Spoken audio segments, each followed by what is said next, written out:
I'm Sonia Ducie. I'm a numerologist and I'm a teacher at the Connaissance School of Numerology in Hertfordshire. And I've been practicing numerology. Numerology has fascinated me now for about 22 years. And it's an ongoing process. It's not like with numerology that you know everything. So, because you've been practicing a long time and I've written books and I give lectures and things, it's actually that life teaches us about numbers. So I'm really keen to hear all your questions tonight because that's what's important. That's how we grow, that's how we learn. So what is numerology? So numerology is the science, psychology and philosophy of numbers, and it's based on the numbers 1 to 9. And if we look at all those different aspects, so we say it's a science. Numerology is a science because the whole world is made up of moving atoms of energy. As we know, we're all little energy bubbles bouncing into each other, merging with each other. And in fact, these seats we're sitting on are not real, they're not material, they're just energy slowed down to a more solid vibration. So everything is energy. And so therefore numbers are not black and white digits on a page, they're actually moving atoms of energy. So when we're talking about numbers, we're talking about movement. Then we say it's the philosophy of numbers, and a philosophy means the way by which you learn, you grow. There's many different philosophies in life. So it's a way by which we achieve something else. In this case, more intuition, more wisdom, more experience. And then it's a psychology. The psychology of numbers really means that, like when you look at economic forecasts and things like that, you can look back to the past, you can look to previous cycles, and you'll see exactly what was happening at that time in those cycles in your life, in our little lives, in the world.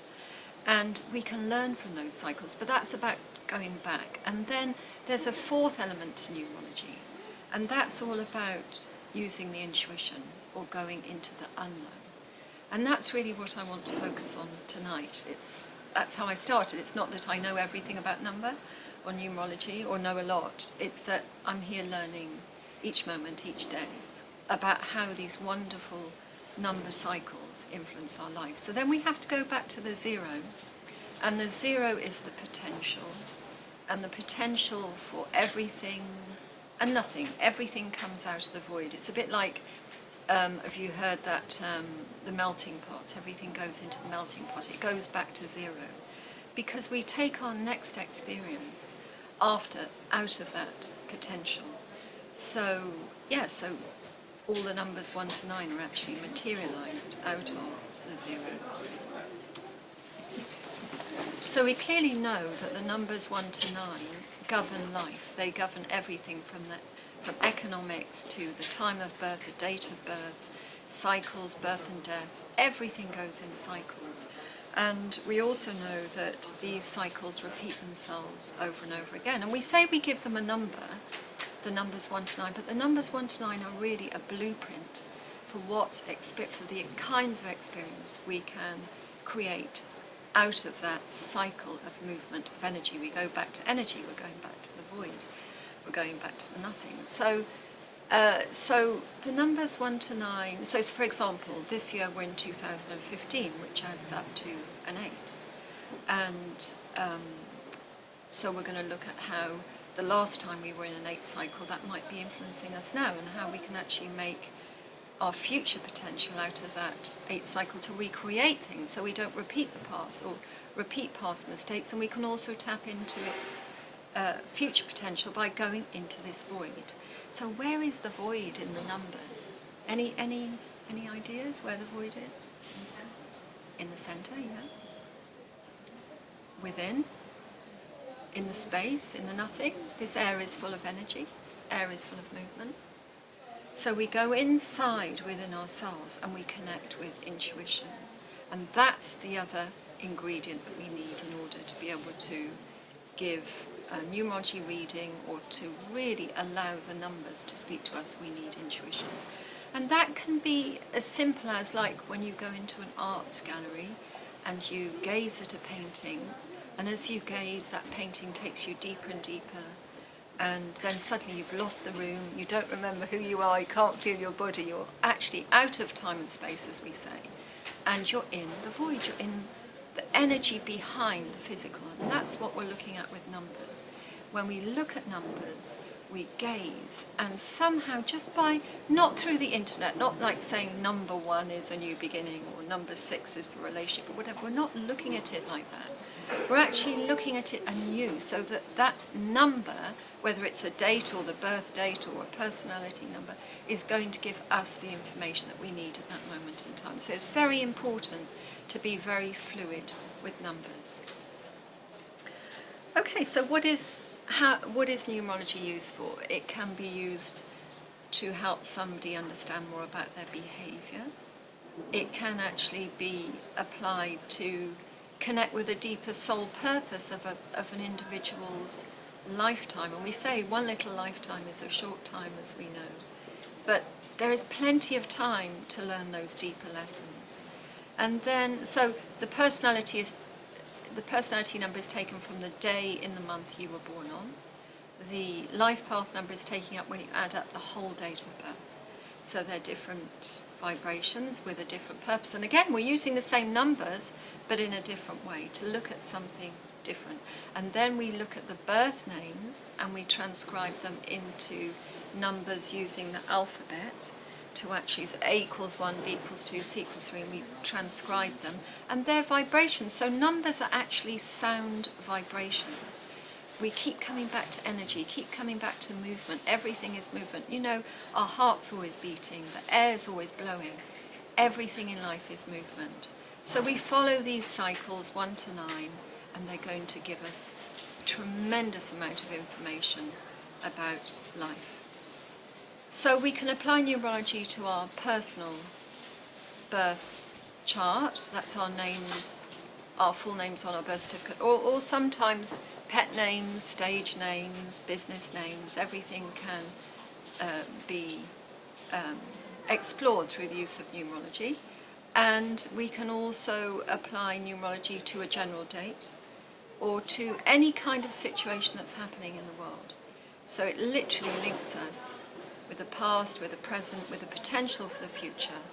And the main thing about numerology is that it's a gift to help bring us together. It's a very unifying system is one word to describe numerology, but it actually brings the whole world together, because numerology is a language of numbers which everybody in the world, no matter where they are, can understand. So recently I was teaching some Chinese ladies who one of them spoke English, the other spoke fluent, didn't speak any English, obviously Chinese.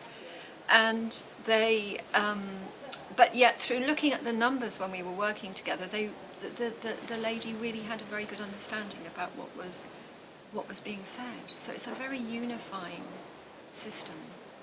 And then it can be applied to babies' names, to literally any situation. So what I'd really like to do now is to listen to your questions, because that's why I'm here, to answer your questions about numbers. I think I'd like to do is to explain what each part of the birth chart relates to. So we have the day in the month you were born. So who was born on, what date were you born on? 17th of June. So you add 1 and a 7 is an 8. So 8 personality. But in our system we do also use the 1 and the 7 as sub-influences. Yes, thank you. Anybody else? 12, so again a double digit, so you add the 1, 2 is a 3, so or 12, 3, so your personality number. So the personality number relates to your psychological patterns of behaviour.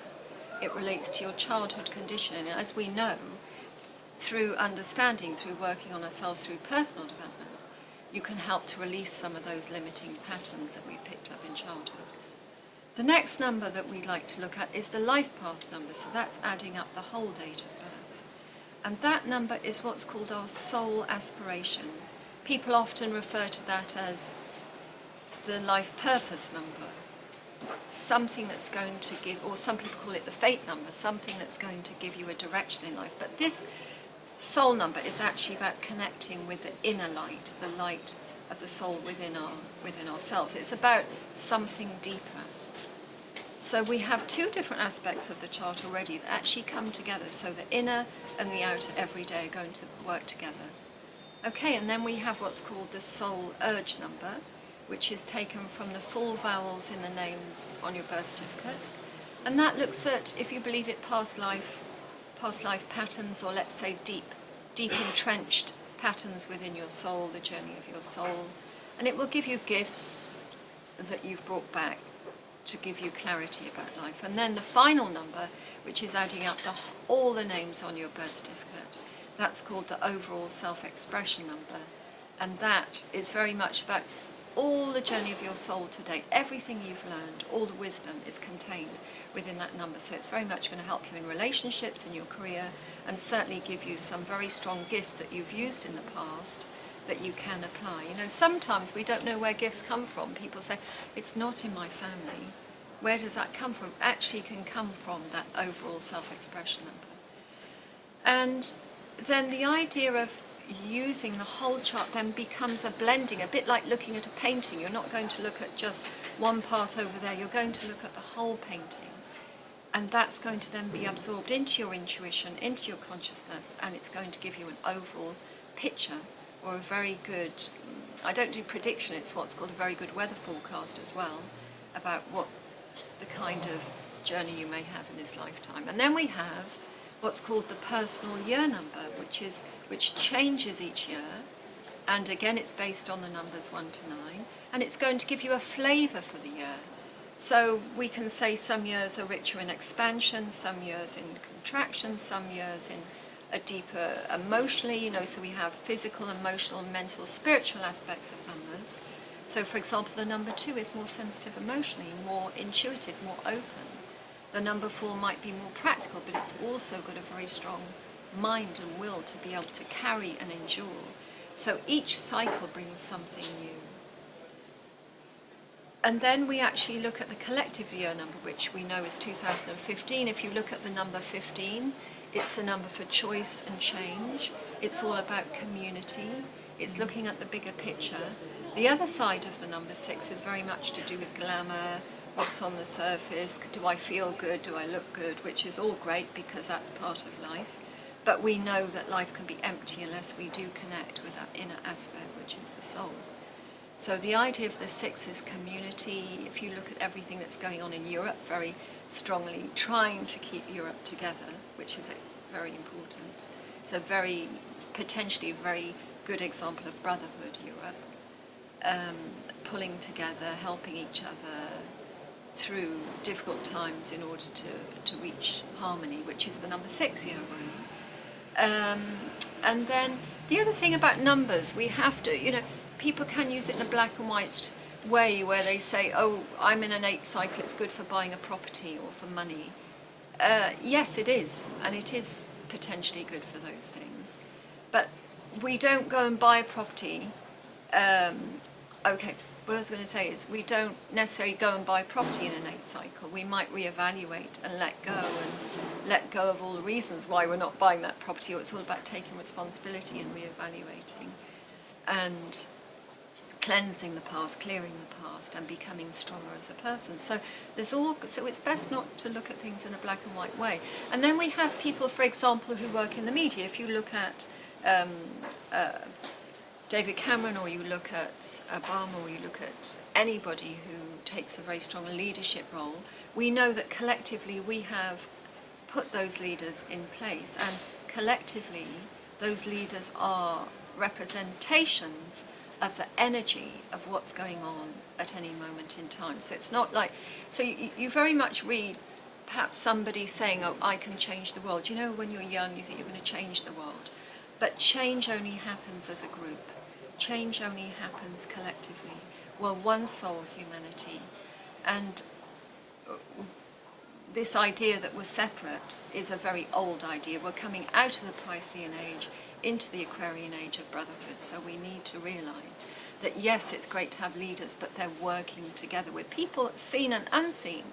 Lots of people working, quote, behind the scenes to achieve peace in various countries around the doing the groundwork. So, so yes, so people do have the power to influence, but it's as a group.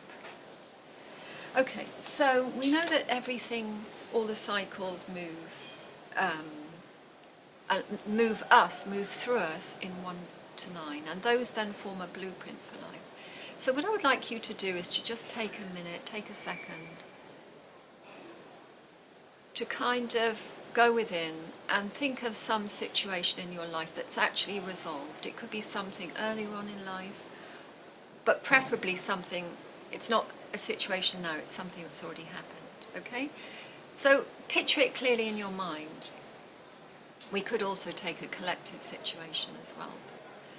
Okay, but we'll look at your individual. So basically you start off coming out of the zero, a bit like a little shoot out of nowhere that pushes up out of the ground, and we have the number 1. So we know the number 1 is all about new beginnings, new direction, new opportunities, but it's also about will. There has to be a will to do something. And where does that will come from? It actually comes from within us. We think somebody kind of directs us in life, but the push forward, the true direction comes from within. And we know when that's right. So okay, so imagine your situation. So you started in a 1.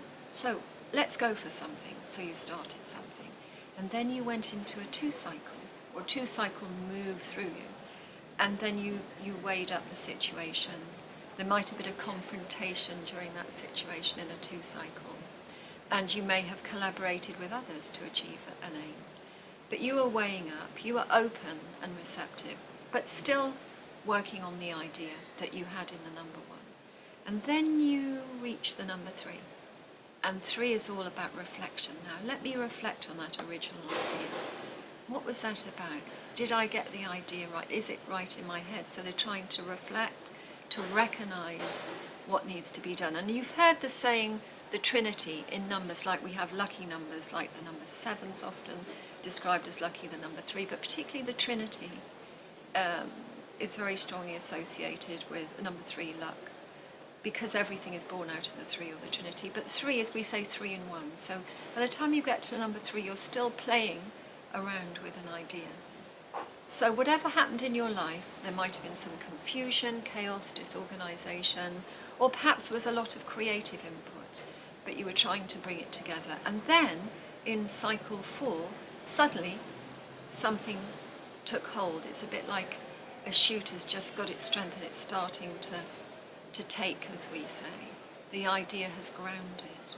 Or not. In a 4 cycle, it could be that things start to crumble because the idea and the weighing up phase and the reflection phase didn't clarify the blueprint of what needed to manifest. I see some of you nodding, so you recognize that. And you know, there's this thing, the 7-year itch, and there's also the 3-year itch. Because very often people, when they get to a 3, they get very restless, a lot of movement, a lot of instability. And then, so you're anchored in the 4, so you chop wood, carry water, you're going along in life, you're enduring the situation, and taking responsibility, because that's what the 4 cycle is all about. And then you move on to a 5 cycle, and that's change. 5 is right in the middle of a 9-year cycle, so we can't go back, you can't go forward, you're right in the centre. And it's an air quality, so we know it's going to lift everything up, maybe move things around. There can be sudden change in a 5 cycle. So reflect on your situation now individually. There's the communication. So 5, so we have communication. Inner communication with the mind and the soul to bring us clarity about what it is we've created. And with a clarity could be, oh no, I didn't really want to do it that way. So you might want to make whatever you've created a bit more intelligent, bring emotional intelligence into the situation. And so 5, communication, networking, okay? Information, passing on information, perhaps you need more information in order to materialize what it is in a better way that you've built. So then you enter a 6 cycle. And then in a 6, it's a bit like a full moon cycle. Everything comes to a head. So everything's been put in, and it's literally reached its peak. So it's a bit like the full pregnant woman in the middle of summer. The seed is ripe, the seed is full. The flower, it's starting to flower. And then it opens up, the 6 opens up, so you have wholeness, choice and change. So by the time somebody arrives at a 6 cycle, we know that they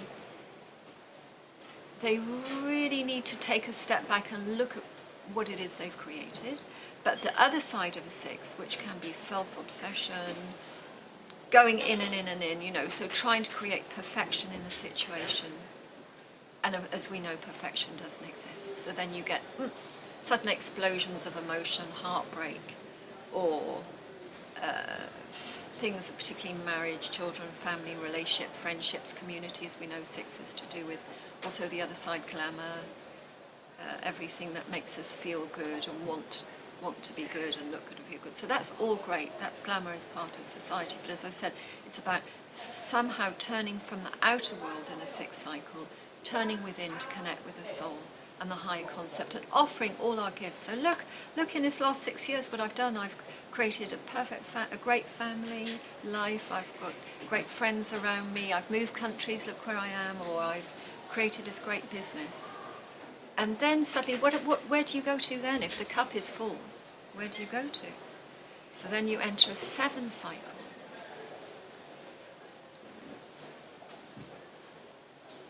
And 7 is the number for fruition or loss. It's the number for nature. So we know that in nature, some years there's too much rain and the orchard rots. Some years there's not enough rain and the orchard doesn't materialize. So in a 7 year, there can be a lot of kind of deep soul searching needed as a result of a sense of loss, of not achieving what you set out to achieve. But that's okay, because it's going to take us insight, so we have introspection. So Spirit is coming back to make things happen, instigate things, and also this deep sensitivity that comes along with that. And then we enter an 8 cycle. Can you feel the energies yourself? As we're talking about them, they're very different. So you're going to reevaluate. You're going to see if you've actually created that original seed that you had in the 1 cycle. And sometimes in an 8 cycle it requires a cutting of the ties or degeneration. You know, things might start to break down. You notice when you're going through difficult situations, all your electrics start to go a bit funny. Yeah, so, but anyway, on a bigger sense, it's inner strength, tests of strength, and can I stand up and take responsibility. It's also the number for karma, so we know karma not as in a punishment, but karma as in, I need to learn lessons from what I've created. And then the 9 cycle really is an ending and a new beginning. In a 9 cycle you discriminate. It's a bit like taking the wisdom out of the last 8 years of experience, and then you're getting ready for the new 9 cycle that's about to start. So we know in a 9 cycle it can feel a bit like you're in limbo. It's a good time for education, for looking at the facts carefully of what you've created, but often 9 is a melting away, ready for the new start. It's about going back to 0, really, to where we were before, ready to start again. But this time, when we start the new 9 cycle, we're starting it from a position of knowledge and experience. So would anybody like to say what their experience was? How to work out the cycle we're in right now. Yes, I can. Yes, you work out the date of your last birthday. Can you do that? So what was your date of your last birthday? 17th of the 6th. 1723. So you've already had your birthday this year. Yeah. So you add 23 plus an 8, which is 31. Yes? 31 adds up to a 4, so you're in a 4 cycle. But when we were looking back at the cycle that you've been through, can you recognise perhaps one cycle that tripped you up or one cycle that pushed you forward, or is there any kind of recognition?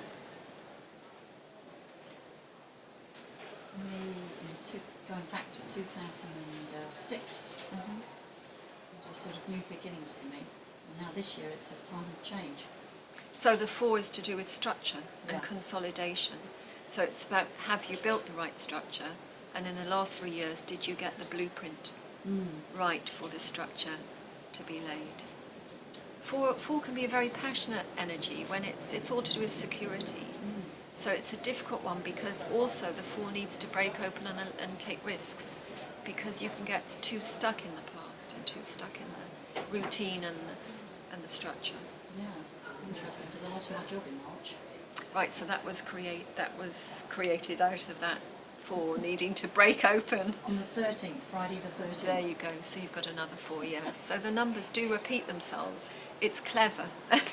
Life is, the intelligence behind us is very clever. Thank you.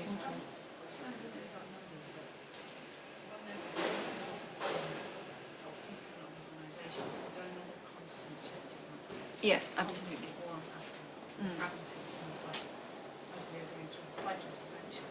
Change isn't just one change and consolidates. It doesn't have this flow to it. It has a lot. You can't see the 0 and you can't see the 1. It's just. What you're saying is that it's very fast? Is that what you're trying to say? It's like they can't guess it being part of this. Okay. You can't really say I'm in the 3 or 4 because it Yeah. just seems to be make it up as you go along today. Because this is what's happening today. Well, it's a very good analogy of what's happening. Because often when you've missed the lessons, each cycle gives us a little message. It's like messages of truth. So if we miss the message, they build up, first of all, and then there can be quite radical change. But what you're talking about is adaptability, and what you're talking about is many, many years, because we're in this 8th cycle of reevaluation now, deconstructing a structure that no longer fit. That's what's going on. So it's quite radical, because it is karma. Karma means, from what we've been working with, we reach a brick wall, and we can't go over the wall, under the wall. We can only go within ourselves and see, why is this happening? What's it about? How can we work together? Because businesses have to radically change from being separate, the same as we all are, to working together, a bit like big publishers are joining together, or companies. Life is different today. It's all about collaboration. So if you hold on in an 8, it's also about stubbornness, willfulness, domination, not wanting, and control. So for companies or individuals who are more rigid and not wanting to change, it's going to hit them harder. So as society has had many, many messages since the big crash, 2008, and therefore lots of companies have adapted and changed and collaborated, and then you're going to get that resistance. So where the resistance is the strongest, you're going to have more dramatic change. What I've noticed is that I've worked with the government. Right. What I've noticed is that some of them really take the change in hand, and some of them do the surface change, okay, but we're the same as before. Just Or tweak it, yeah. It doesn't last. It won't last for long. We're talking about. We're 2015, 1 and 5, 15, 6 is the number for choice and change. So you've got that influence as well as the 2015. And so the last 6 years, if you can see how much has changed, like for example, we've got Europe, a lot of changes within Europe, which people deem as bad, but it's actually fantastic because it's going to clear out a lot of the old systems and the old way of working in order to bring in a new, hopefully, eventually, can't happen overnight, a new brotherhood. But, for example, the collaboration in the government between Liberal and Conservatives, that was a massive breakthrough of collaboration, and it really would be fantastic if, in an ideal world, all the companies, all the parties got together and collaborated. So we know that's a dream at the moment, but it's something that can happen further down the line. It's about pulling together all our resources to build a better world. So these sound like nice things that I'm talking about, but they really are happening. People around. It's effective control. No one can influence the way things happen in the way that happened in the past. Control mechanisms are totally changed. Yeah. The government is in effect powerless to change a lot of things, which I think they sort of realise, and they're becoming more managerial in terms of trying to gently steer the direction rather than try and achieve a change which isn't going to happen if people don't want it to happen. Yeah.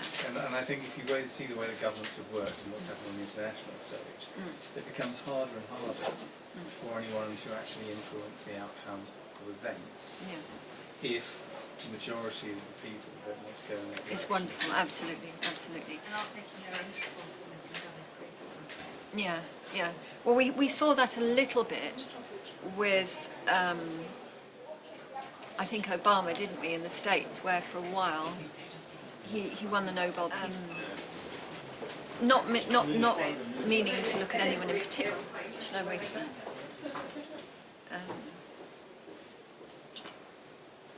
Yeah, it's a really good point, that, because in recent years we've seen various world political leaders succumb to the overall energy of the group, really, and then remember that various votes in the House of in Parliament don't go through because of people power now. Facebook's very powerful in helping to bring together people's opinions and different systems like that around the world. So we're realising the connection between us is much stronger. Social media definitely plays a big part in bringing people together. So it is more group already, and it's, as I was saying, it sounds romantic, but it is actually happening, and it's happening from the grassroots up. So in the end, the leaders won't, well, we're electing the leaders, so it's up to us to have the courage to say we want collaboration. Can I ask you a question slightly off the point, but to do with the sort of background, which is, I understand the numerology points to do with the numbers 1 to 9 and the name, but what I'm a bit at sea on is the issue of dates, because we're in the Justinian calendar. It was a Gregorian calendar. For instance, the Jewish religion has a completely different calendar, as do certain other religions. So when you're trying to assess what the date is, for instance, XX 2015, this is a purely arbitrary take. So when you're talking about positioning or looking at the numbers in your, for instance, your birth date and this, that, and the other, how are you assuming that there's a general collective consciousness around that assumption of dates in the society, and therefore things are working in that way? I'm just interested. It's an excellent question, and we look at lots of different calendars in the school, in the Connaissance School where I teach. We often look at different systems around the world because each culture has its flavour, and I forgot to say there's many different systems of numerology: the Kabbalah, predictive numerology, divination, there's esoteric numerology, which is what I practice. There's so many different systems around the world. And wherever we're born on the planet, all that group consciousness are going to work with that calendar. For example, coming back to the Chinese again, I might actually look at the lunar date of birth and the Western date of birth. I've done that before. But you will find most definite key core characteristics or patterns, soul patterns in that date. But it does relate to the collective consciousness, yes. But remember that the Western calendar does largely govern modern life now. For example, there might be tribes in certain places or certain countries also using their different systems, but it's as well as our calendar. So in a way, it's when we're ready to unite as one humanity, one world, we will kind of, I won't say forget different systems, not that the Western one is right and the others are wrong, but originally the wise men looked at the skies and they read the skies, they looked at the stars in the skies, which are cycles and patterns, and they mapped all this. So so time began really relatively recently in terms of thousands of years. But what we can say, in terms of our perception, but what we can, and in reality it did happen, you know, so the Chinese and the Hindus, you know, they were quite advanced with numerology, and the Egyptians, so we know lots of different places, and then in Greece, of course, with Pythagoras. But the most important thing is that we observe. I always say, don't believe me, actually observe what, like the first of the month happens to you. So what I like to say is for you to start observing the numbers as they influence your day-to-day life. So, very early on I noticed the number 4 and 44 kept repeating in my life all the time when I was in my 20s. And that has a very strong meaning now. When I look back, I understand what that was about. So, and we'll see that certain things happen in certain dates all the time. But the idea isn't to get caught even in the number. It's to look at the movement of the potential for change, because numbers bring change. And numerology always is more popular during times of great transformation and change, hence your question. We're looking for answers, but the only answers we really can give is to say, please look within. Yeah, and that's it. Okay, any other questions? Yeah? What does it mean, how much of benefits of that? What does it mean if you are it's the same as your Yeah, so your personality, what's your personality number? What's your day of birth? 17th September. Okay, 17, like this lady. So 1 and 7 is 8. So we know that 8's gift is organisation, responsibility, strength, very charming, magnetic, popular, can be quite practical, very stubborn, can be stubborn and willful, yeah. But 8's, when I look at you, because also you can see it in the facial, you can see the characteristics in the face, that they're people who need to find their own backbone and stand on their own 2 feet. But often they have people who lean on them for strength, or you lean on others for strength. But it's that idea of like becoming a tree and standing strong on your own. So it's about gaining inner strength. So the behaviour of an 8 is you want to direct. So for a TV director might have a number 8 personality number. So they're very good at bossing, controlling, dominating, directing. And then you have your life path number. So if you'd like to share it, what's your date of birth? What's your date of birth? So 17th of the... Are you 17th? I'm 17, yeah. 6. 6, that's right. 6. It's an 8 as well, okay. Oh, that's a good example, because it's the same number but used in a different way. So the aspiration of the 8 is to empower others to be strong, is to actually just be a very good mirror and reflector of important lessons in other people's lives. So people might come to you, for example, because they know you'll not tell them what to do, you'll give them insights into how they can work things out themselves. Yeah? So it's about offering, and the soul aspiration of that is about re-evaluating. It's about taking the light of spirit, taking it down through into your deepest, darkest subconscious and re-evaluating and letting go of all the murk and from these big lessons that come up in life. But you are somebody who could be a tower of strength to others. Yeah. Okay. Any other questions? Have you come across the use of numbers in healing? Well, numbers are, in the fact that everything is energy, heal on their own. But you mean actually using as...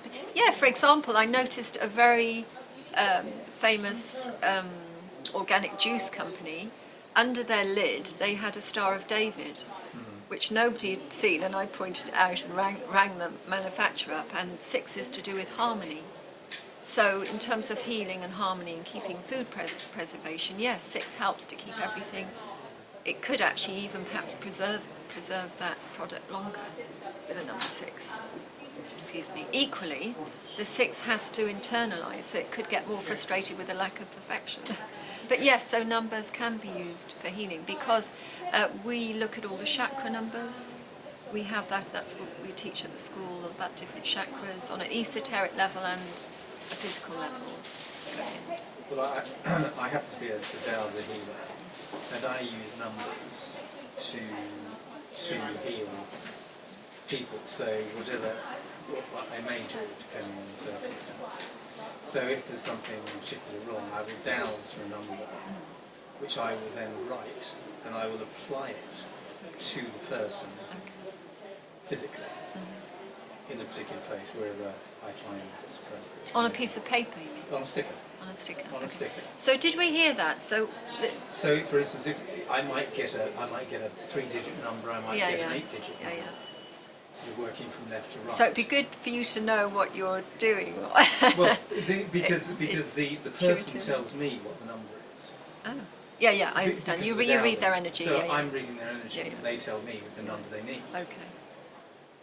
I then apply it. But you can use this to create good luck for the day, or to change your Wow. energy, Yeah, yeah. depending upon what you're doing. But quite often, some of the numbers written in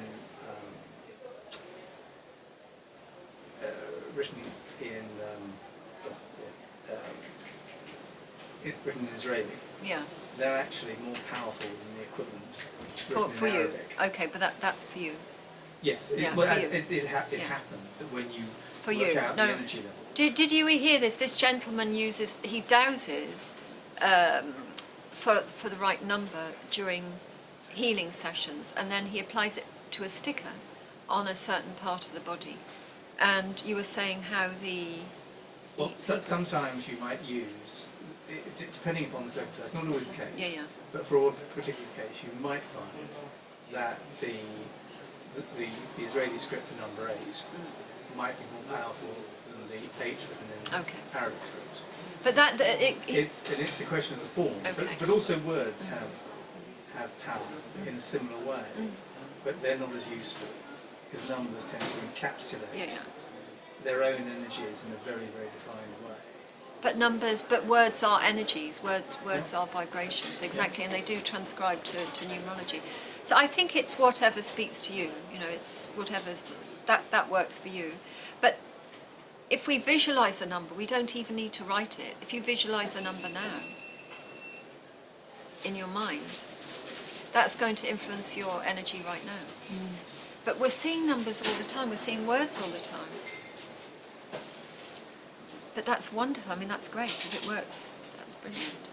But it's not kind of magic or anything. It's just tuning in.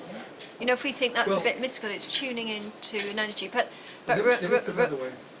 Yeah. What we found is, because I trained in this with a bunch of other people, and what you find is that certain numbers, for instance, if you don't want to be affected by your mobile phone, there is a number you can put inside the case of your mobile phone, which will in effect prevent the negative energy from the phone waves actually affecting your brain. And that number is constant across people. so what number is it? Well, I've got it written down somewhere. Okay. It's, Oh, you mean a it's long more time than one? ago. So there's There one are for, there's certain one numbers for computers, protection. There's one for Okay. phones, and when you're operating something, you can use this Yeah. just to cancel out Yeah. what you might otherwise be. But receiving. that's a mindset. You know, the fact is that numbers carry energy. All numbers carry all numbers can be protective actually. But it's the intent. It's a bit like programming it with an intent. But remember, we cannot interfere with. I mean, I can't say. It sounds amazing what you're doing, but to take it in a kind of into a broader field, that all numbers are healing and helping us all the time. It's just we're not aware of them. And by becoming more aware of numerology and the numbers in our life, then we can make more conscious decisions. It can really help us to make those best decisions.